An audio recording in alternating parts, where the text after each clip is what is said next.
everyone, this is Mrs. Bustamante, and in this video we're going to do kind of an introduction into speciation. And in order to do that, we basically need to know what is a biological species, right? So it's actually kind of just a concept and a way to define a group, right? So we've come up with this way to define a group as a biological species, as a population whose members can interbreed and produce viable, fertile offspring, right? There is some reproductive compatibility. So in order to be a species, you have to be able to interact and then reproduce.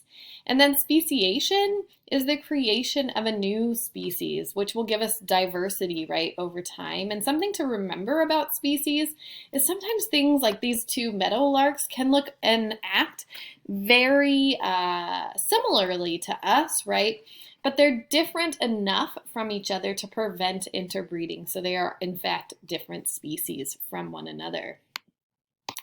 So how do we get species, right? How do we have one species from another? So species originate by a series of evolutionary processes. Basically, in one way or another, there's some sort of isolation that separates two groups.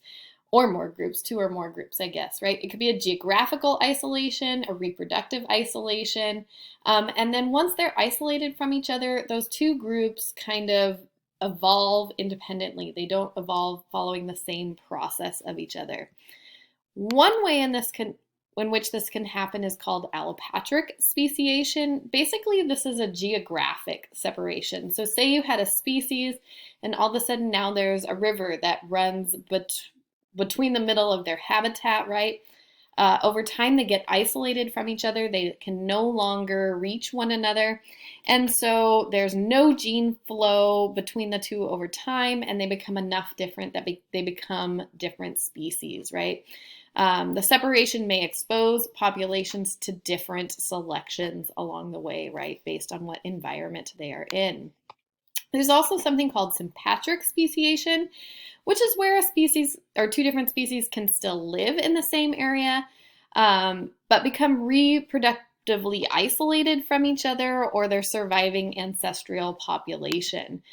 So there's not really a geographic barrier to them, but it can result from genetic mutations or polyploidies, right? In one way or another, they can no longer interact. Can result from different habitat differentiation and also from sexual selection as well. So there are also what we call pre-reproductive or pre-zygotic barriers that basically determine what can interact and mate together. These are kind of like obstacles to mating, or if fertilization occurs, or if that mating occurs. Basically things that stop things from interacting and producing viable offspring. So one is geographic isolation or habitat isolation, right? A species occur in different areas or habitats based on some physical barrier. This would be an example of allopatric speciation, right? We have these two squirrels, right? They inhabit the same general region of this canyon that are just a few miles apart, and they look very similar, but they are actually different species and cannot interact and reproduce because of this geographic canyon barrier between them. Another pre-reproductive or pre-zygotic barrier is called temporal isolation. This is where species breed during different times of day or different seasons or even different years, cannot mix gametes together. This is an example of sympatric speciation. And here we see two different types of skunks, right? And one breeds in late winter, the other one breeds in late summer. So while they might be very similar to us, they are in fact different. Another pre-reproductive barrier is behavioral isolation. This is a unique behavioral pattern or ritual that isolates species, courtship behaviors, or mate preferences, right? Identifies members of a species, attracts mates of the same species, courtships, calling, even sometimes how they look, right? Here's our video again on the blue-footed boobies, and you can see their blue feet, right, and the little dance they do to attract their mates. Mechanical isolation. It's where some morphological difference prevents successful mating. A lot of times it's that reproductive structures or differences prevent successful mating and reproduction between the two. Even closely related plant species often have distinct appearances, and so they attract different pollinators, and so they don't cross-pollinate or produce more offspring that way. Oftentimes this happens with insects a lot too.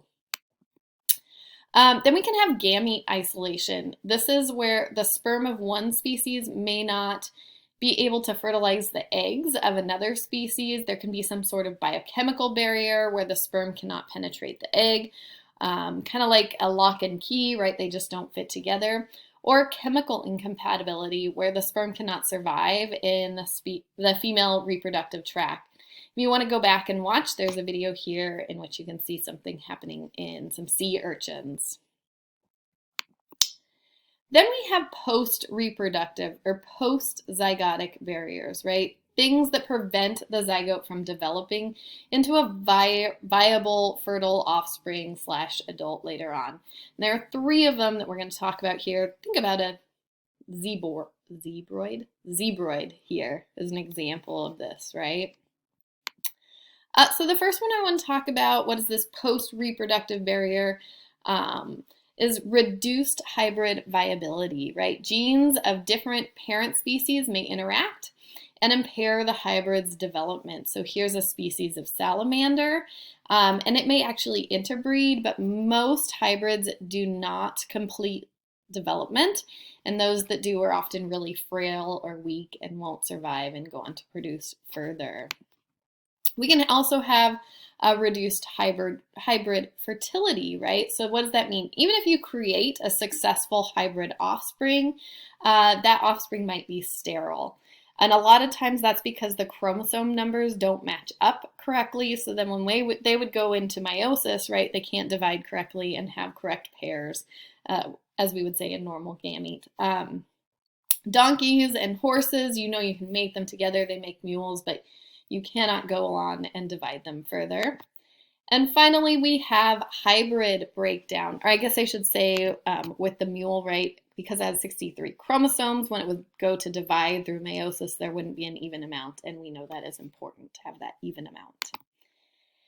And finally, hybrid breakdown, right? You might be able to make a hybrid of 2 different species, and it might actually be fertile and viable in the first generation, but generations after that, meaning perhaps seeds of this particular strain of cultivated rice, the hybrid is actually pretty good, but seeds from the hybrid are really weak or sterile and won't go on and reproduce further.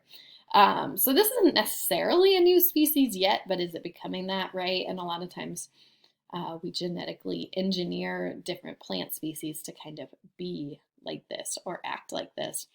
So that was kind of our introduction into speciation and species and how we get different species. I hope that was helpful, and I'll see you again soon.